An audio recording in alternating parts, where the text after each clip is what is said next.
ભરૂચ પોલીસની મોટી કાર્યવાહી 6.11 કરોડના ડ્રગ્સનો નાશ. ભરૂચ જિલ્લા પોલીસે ડ્રગ વિરોધી મોટી કાર્યવાહી હાથ ધરી 6.11 કરોડની કિંમતના 600 કિલો ડ્રગ્સના જથ્થાનો વૈજ્ઞાનિક રીતે નાશ કર્યો.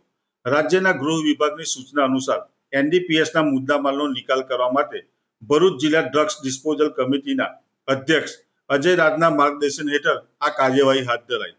ભરૂચના 14 પોલીસ મથકોમાં નોંધાયેલા 37 ગુનાઓમાંથી આ ડ્રગ ઝડપાયા હતા, જેમાં સૌથી વધુ 7 case Bharuch C division police મથકમાં નોંધાયા. એસઓજી ભરૂચના પોલીસ ઇન્સ્પેક્ટર એ ચૌધરીના સંકલનથી દહેજની બેલ કંપની ખાતે આ જથ્થાનો વૈજ્ઞાનિક રીતે નાશ કરવામાં આવ્યો.